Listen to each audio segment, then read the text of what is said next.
Bueno, muchas gracias, buenas tardes a todos. Gracias al Plano Agropecuario por invitar a participar del simposio, a la Fomento por recibirnos y a ustedes sobre todo por tomarse el tiempo de venir a escuchar y ojalá llevarse algunas ideas de vuelta. Ahí el título salió medio entrecortado, pero lo que dice arriba es reintroducción de especies, una de las herramientas que Fernanda le mostraba en esas opciones que tienen para empezar a restaurar o recuperar campos que pueden haber sido degradados por innumerables causas, como les mencionó. Yo me voy a hacer foco solo en la reintroducción de especies y dentro de la reintroducción de especies en las nativas. Después va a venir otra charla con reintroducción de otras especies, de otras alternativas, pero entendemos que el trabajo en nativas es un trabajo importante de largo plazo y por lo menos que se lleven las opciones que hoy hay comercialmente disponibles y un poquito de lo que viene. Como antecedentes generales, les voy a mencionar un poco cómo el campo natural evolucionando con los números de ICOSE. Vamos a presentar dos casos en particular de dos especies que son bien contrastantes en ciclo, el Paspalum notatum y el Bromus auleticus. Y voy a hablar muy brevemente de otras especies que venimos trabajando. Esta es un poco la evolución que ha tenido el área cubierta por campo natural o lo que declaramos como campo natural en nuestras declaraciones juradas, donde ven que tuvo una bajada muy pronunciada entre el 2013 y el 2014 y ahora estamos en una especie de meseta alrededor de las 10,5 millones de hectáreas, pero más allá del número que impacta un poco de cómo ha bajado, de la velocidad que ha bajado, lo otro que sabemos es que parte de esta área no está en las condiciones óptimas. Un poco las fotos que le mostraba Fernando, bastante representativas de lo que vemos en generalmente campos o invadidos por malezas exóticas o con pérdida de productividad, claramente con pérdida de productividad, dominados por especies enanas o menos productivas de las que podríamos tener. Y eso es un poco el foco de esta charla. Y tenemos distintas opciones de introducir especies nativas. Y una opción es, acá traigo un video que es bien interesante de ver, que está Marcelo Pereira acá, que es el que logró el video y el gran precursor de este prototipo de máquina para cosechar campo natural. Es una opción que tenemos, es, bueno, cosechamos un campo natural relativamente bien conservado y tratamos de introducir una semilla en un campo degradado. Grandes potenciales esta herramienta, pero tiene limitantes en que cosechando lo que podemos cosechar en ese campo en ese momento dado. Vamos a cosechar semillas que están en distintos estados, desde prontas a muy inmaduras, y sobre todo el procesar post cosecha toda esa semilla para sembrarla no es un proceso sencillo. Para el que ha intentado alguna vez cosechar, se da cuenta que puede juntar un volumen enorme con muy poco peso. Entonces lo que vamos a hablar es del trabajo de trabajo de especie a especie. Entonces es una simplificación más grande del proceso de cómo podemos reintroducir especies, es de a una, a través de especies nativas, a través del proceso común que es colección, caracterizar nuestro material genético, entenderlo, seleccionarlo y llevarlo comercialmente disponible. Entonces, el caso del Paspalum notatum fue una de estas especies que transitó todos estos caminos desde conocer nuestra variabilidad genética, haciendo colección en todo el país, evaluando esa colección en distintos lugares, viendo qué teníamos y seleccionando los mejores clones hasta llegar a un material que es el que se denomina hoy Iña CP, y hay un par de baldes ahí a la entrada por si los vieron cuando entraban. ¿Por qué elegimos porque es una de las que elegimos bueno, muchos de ustedes recordarán los trabajos en Paspalum dilatatum, que fue una de las primeras que se intentaron seleccionar y mejorar, con éxito, porque realmente el trabajo de Juan Carlos rescató de nuestros campos especie o ecotipos de dilatatum muy valiosos, pero que lamentablemente, debido a una de las enfermedades, una de las explicaciones es debido al Claviceps paspali, que es la enfermedad que provoca esa mielecilla que vemos en la inflorescencia y por eso se llama pastomiel naturalmente. La escala comercial que logró es casi nula y hoy hay un poco de semilla comercialmente disponible que llega de forma intermitente porque es importada, no hay producción local. Y el Paspalum notatum, el pasto horqueta, como mencionaba Fernanda, es de las especies que es de las que está siempre presente en el campo natural o lo que es la columna vertebral del campo natural. En cualquiera de nuestros campos, seguro siempre hay Paspalum notatum.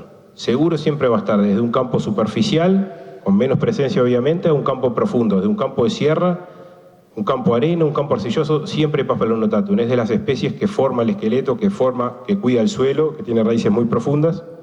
Y a eso que le llamamos Paspalum notatum de forma genérica, hay muchísima variabilidad en el país. Es de las... y esa variabilidad es la que exploramos para llegar a este material que estamos hoy comercializando. Y es muy... No solo es una especie que se adapta a muchos, sino que se adapta a muchas formas de manejo, desde las más intensas o las que menos a veces cuidamos el campo, a los pastoreos más rotativos, si se quiere, donde hay un cierto descanso y se le permite a la pastura recuperarse.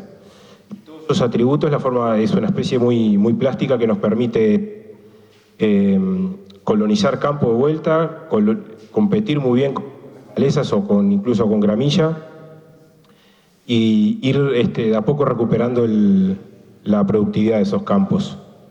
Y además de eso tiene buen valor nutritivo, que no es menor. Podemos que crezca mucho, que cubra suelo, pero que no lo coma nadie, y eso no nos sirve tampoco.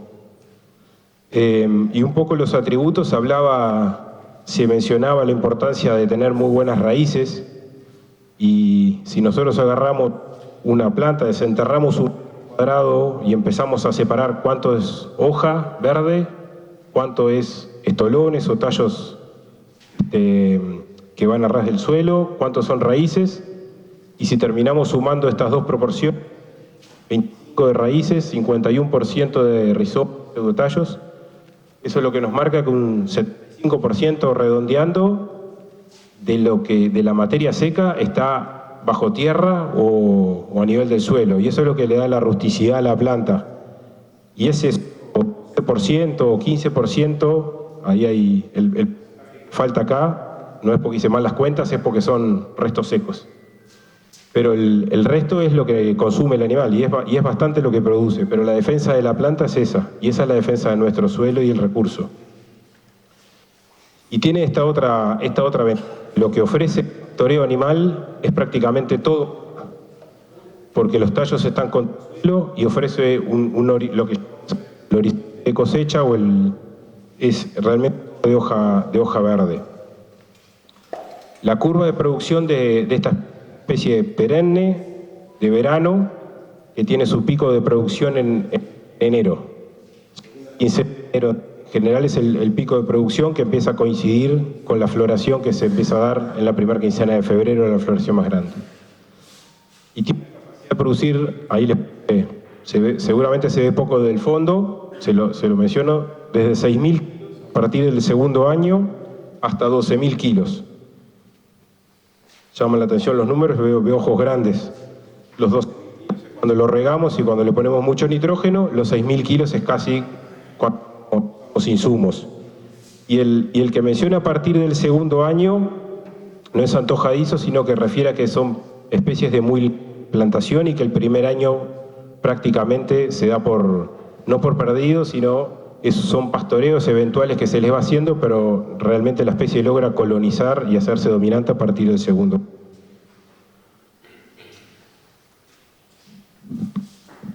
Las necesidades de siembra de esta especie rondan entre los 10 o los 15 kilos.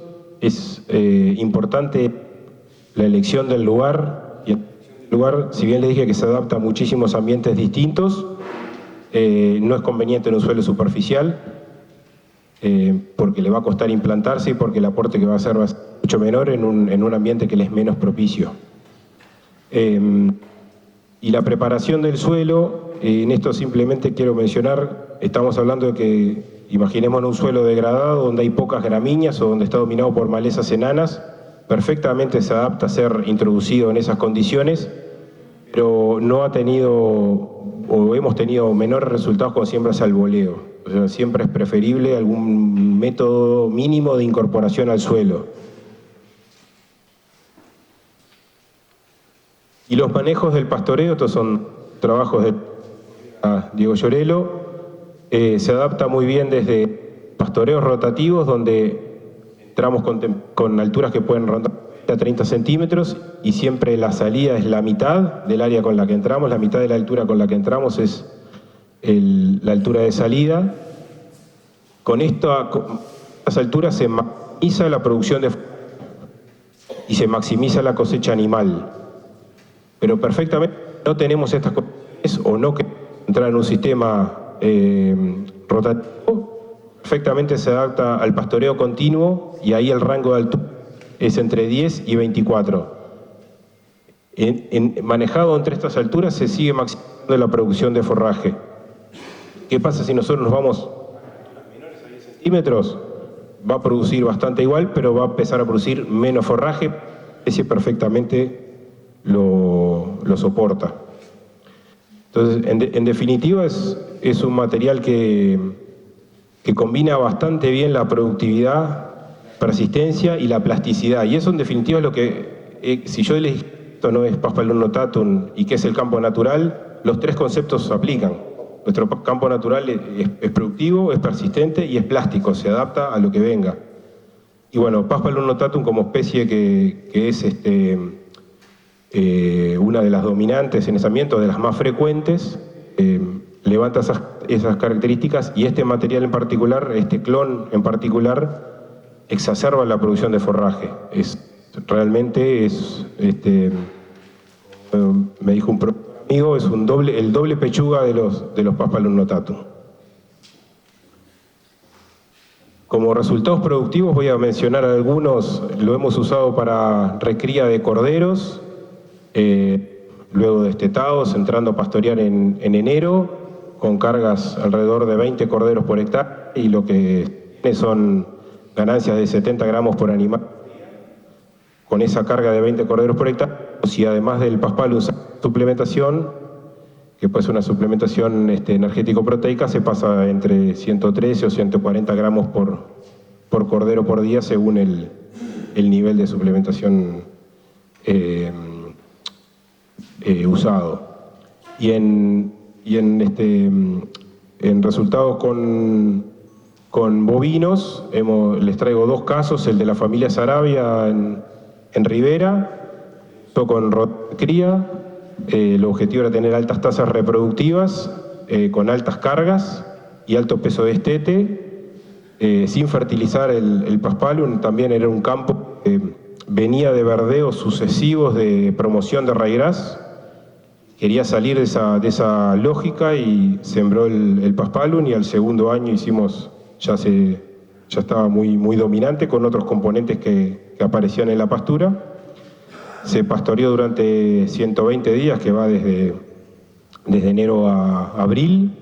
Las ganancias en las vacas fueron de 400 gramos, en los terneros de 800, se destetaron terneros de 200 kilos, manejando cargas de 700 kilos por hectárea en el promedio de ese periodo. Y el otro caso que les traigo es el de la familia Garagorri en Pueblo del Barro, en Tacuarembó, que lo usó para recriar terneros o novillitos, y buscaba altas tasas individuales de ganancias. Y también se pastoreó más o menos entre 115 y 120. Acá sí se agregaba nitrógeno, se fertilizaba con urea.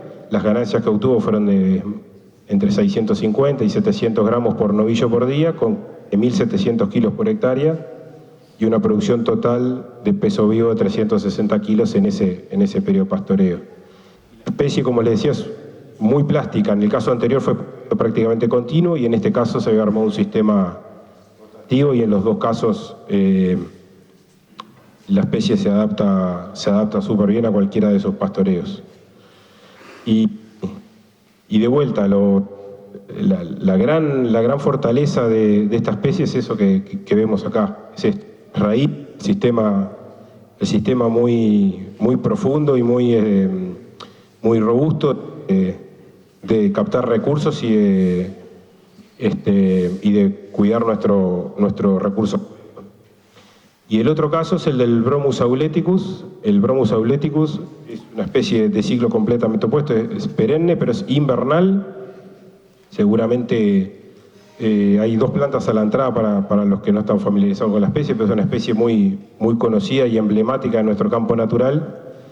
Y como antecedentes, había trabajos de la facultad hace muchos años, con liberación de algún cultivar de iña propio también liberado en la década del 90, pero sin embargo no hay comercialmente disponible ninguno de ellos.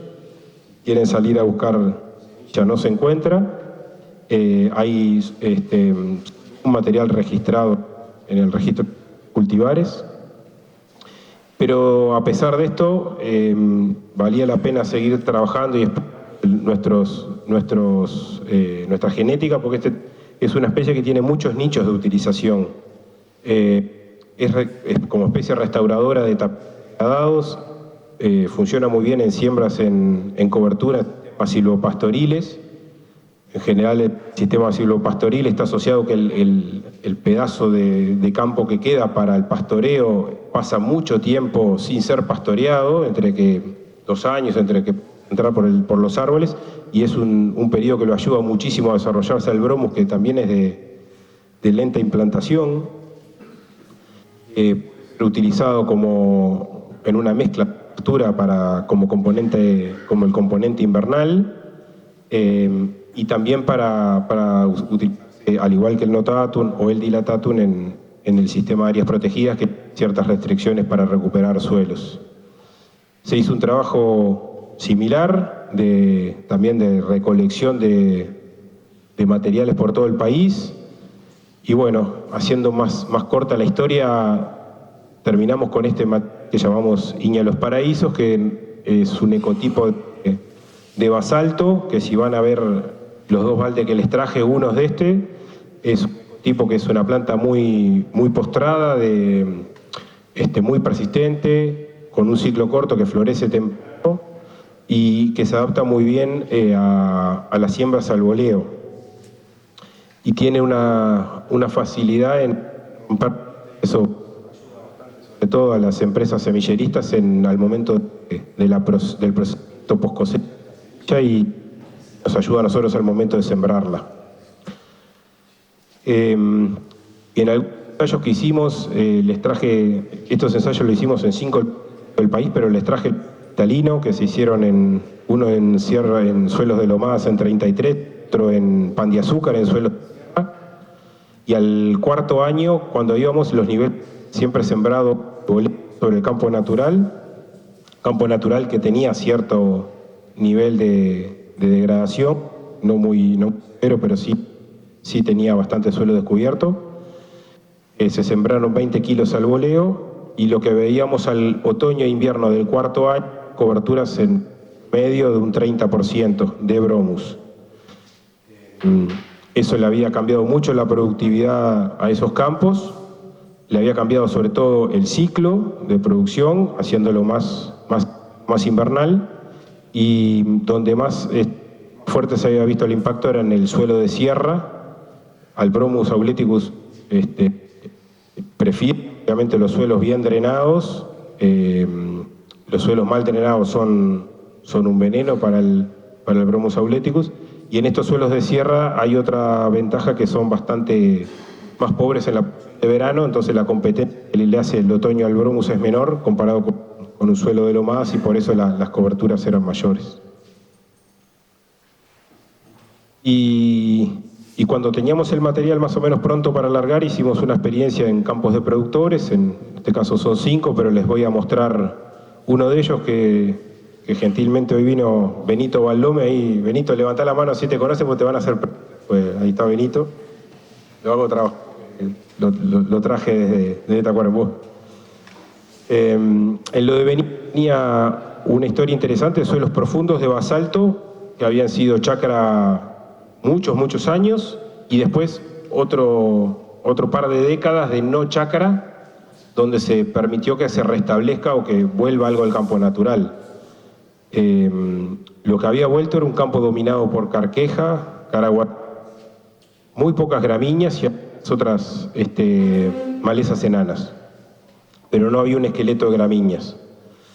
Y en invierno en 2018 se sembró el bromus, intentamos, la verdad que no teníamos mucha certeza de si fuera a funcionar o no, y utilizamos una máquina de siembra directa, pero sin aplicar absolutamente ningún herbicida, sin hacer nada, porque prácticamente el suelo en realidad no mucho suelo descubierto, más allá de estas que le mencionaba de la carqueja y el caraguatá, que se les pasó una rotativa previa. Acá les muestro, no todos pueden ver la foto seguramente, pero créanme que en esta que hice hay unas líneas que se ven, un verde un poco, ya sabemos, y esto es un poco la evolución que tuvo hasta noviembre del 2021, que se ven muchas inflorescencias, y de hecho lo pudo cosechar para generarse semilla para incrementar sus áreas. Y estas son fotos de ayer, que le pedí a Benito que me pase un par de fotos en Rincón del Bonete, bien contra el lago de la represa, y en esto se transformó ese campo, que realmente era un campo con bajísima productividad. Pasaron 6 años, y eso es otra parte de la historia, que es un proceso que se dé rápido, no pretendamos esto sembrarlo ahora y tenerlo el año que viene.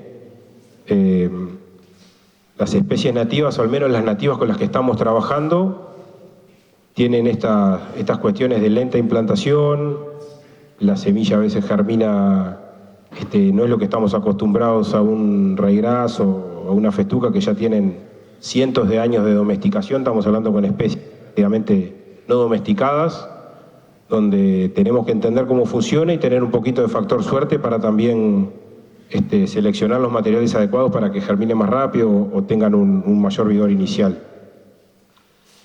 Pero bueno, ese campo se formó en algo que a todos nos sorprendió, nos sigue sorprendiendo y nos sigue haciendo apostar a esta especie. Y esta foto es porque según van a preguntar si hay semilla disponible, entonces esta foto es del semillero, que este año va a entrar a dar producción. El año pasado se implantó en la seca, se implantó en el 2022, sobrevivió esa seca, sobrevivió la siguiente, el año se puso más o menos acorde, pero no dio cosecha, y este año está en muy buenas condiciones, están también en un suelo de cristalino acá en La Cruz. ¿Y qué otras especies estamos trabajando? Acá voy más rápido, porque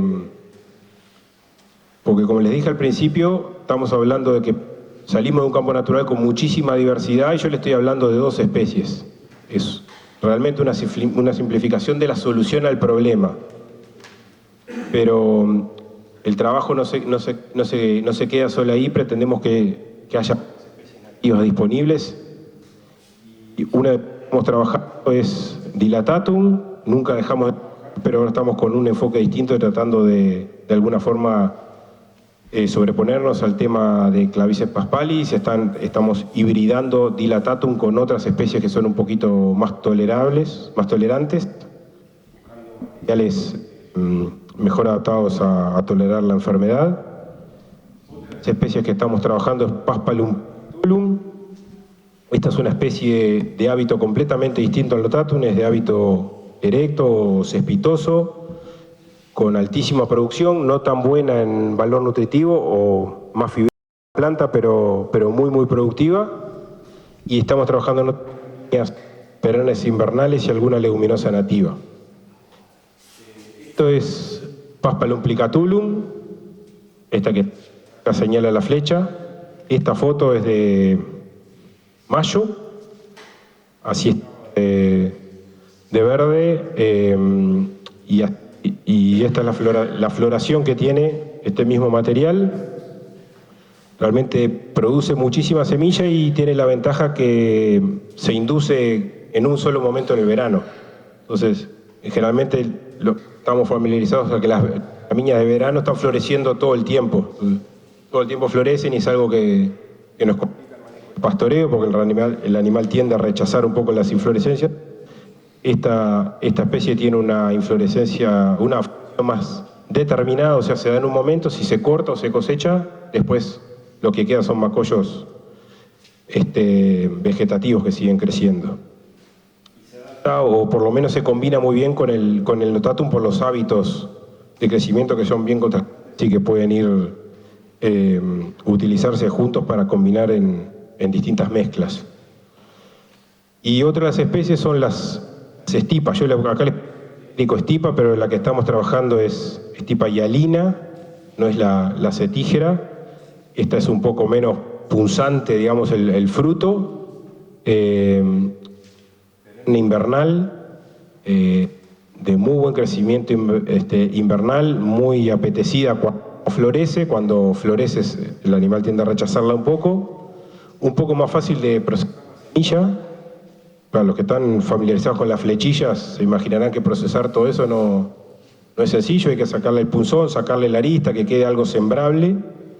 Bueno, ideal parece ser un poquito mejor, y que en verano pasa así como ven ahí no, la verdad que no creo que puedan ver mucho la foto, pero pasa verde en verano, súper bien adaptada. Eso es en Glencoe, en el campo de en Perú.